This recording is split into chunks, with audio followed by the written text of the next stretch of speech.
Okay, next up is Betsy Allen. Betsy is bipolar, bisexual, beautiful, and currently writing The Crazy Trend Called Life. She's also a cat mom with 3 lovely kitties and is covered in scratches to prove it. This is my reality as well, with 6 cats. See, I'm already a crazy cat lady. Welcome, Betsy.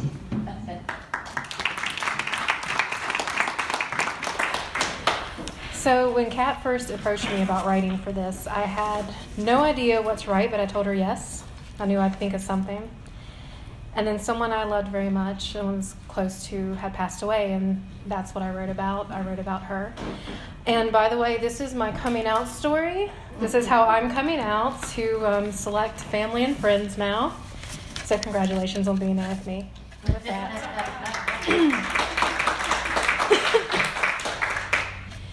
The first few months of our online love story was sweet and sappy, just like the romance fiction we wrote.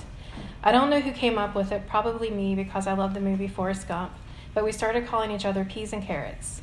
I was peas, she was carrots. I would giggle on the phone with her and say, me and Jenny goes together like peas and carrots. She giggled with me, and it made me smile. Everything about her made me smile. I started writing again, and she encouraged me. She would proofread and give me ideas. She inspired me to write new stories just for her, starring her favorite band. Jenny and I got along so well online and on the phone that we decided we had to meet. How else would this relationship go anywhere? Jenny flew to West Virginia.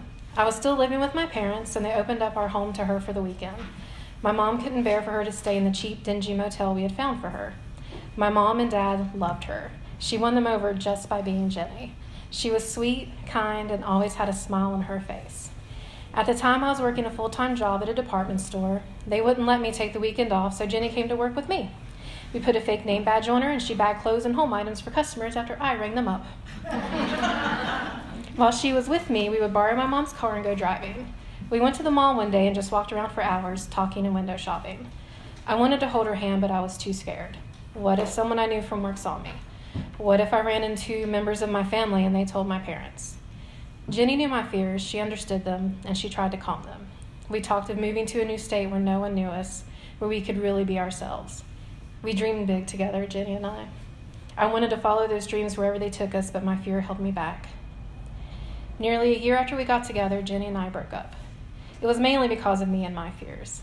I had also met someone else of the male variety who lived near me. He and I both practiced Wicca, and I felt a connection to him. I didn't want to hurt her, and I didn't want to cheat. I knew that if I couldn't even tell my parents about her, that this relationship couldn't go anywhere. I didn't want to be stuck in that rut, and I didn't want her to be stuck either. I ended up hurting her badly.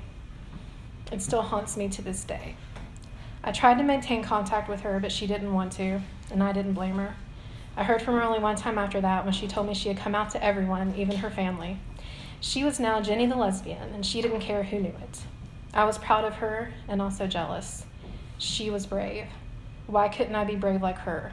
Maybe if I had, we would have still been together. Years later, when Facebook became a thing for non-college people, I found her.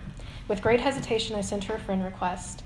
I knew she had every right to deny me, but I hoped she wouldn't. I needed to know what was going on in her life. I needed her to know what was going on in mine. My father had passed away in the years that we had lost contact, and I needed her to know because she had really liked him, and he liked her.